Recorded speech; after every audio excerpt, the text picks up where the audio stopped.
श्री स्वामी समर्थ. कोणत्याही गुरुवारी करायच्या सेवा. अवश्य करा गुरुवारचे 5 सोपे उपाय. भगवान विष्णूंची होईल कृपा.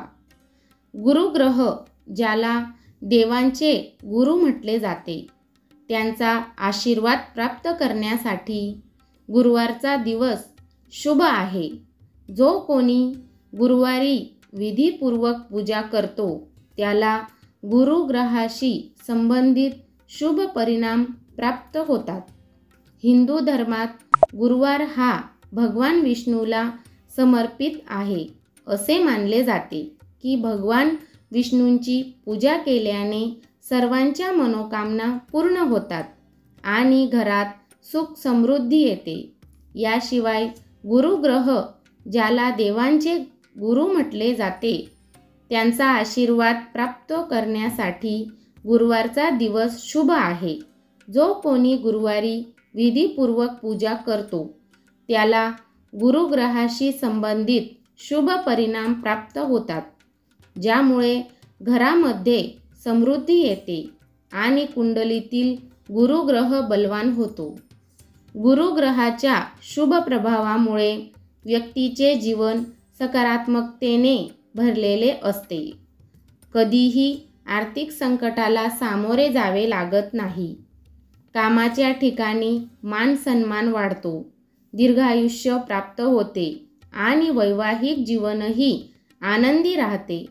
चला जाणून घेऊया गुरुवारी कोणते उपाय केल्याने तुम्हाला बृहस्पतीसह भगवान विष्णूंची कृपा प्राप्त होईल. गुरुवारी पिवळे कपडे घालणे शुभ असते. पत्रिकेतील गुरुग्रह बलवान होण्यासाठी गुरुवारी पिवळे कपडे घालणे खूप शुभ मानले जाते. भगवान बृहस्पतीला पिवळा रंग खूप प्रिय आहे. अशा परिस्थितीत गुरुवारी पिवळे कपडे परिधान केल्याने साधकाच्या जीवनावर चांगला परिणाम होतो. अशा प्रकारे करा भगवान विष्णूंची पूजा. भगवान विष्णूंच्या पूजेच्या वेळी त्यांना पिवळे फूल अर्पण करावे. भगवान विष्णूला गूळ आणि मसूर अर्पण करा. पंचामृत आणि तुळशीही ठेवा. विष्णू सहस्रनामाचे पठण. या दिवशी विष्णू सहस्रनामाचा पाठ करणे अत्यंत शुभ मानले जाते.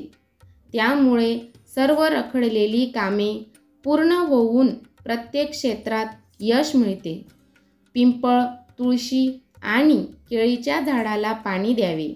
भगवान विष्णूंची कृपा प्राप्त करण्यासाठी गुरुवारी पिंपळ, तुळशी आणि केळीच्या झाडाची लागवड करावी. त्यानंतर त्यांची पूजा करावी. यामुळे कुंडलीतील गुरु ग्रहाशी संबंधित शुभ परिणाम येऊ लागतात. हळद किंवा केशर तिलक.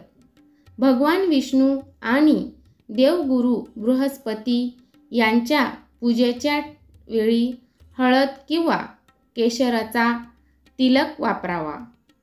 यानंतर स्वतः चंदनाचा टिळा लावावा. श्री स्वामी समर्थ. धन्यवाद.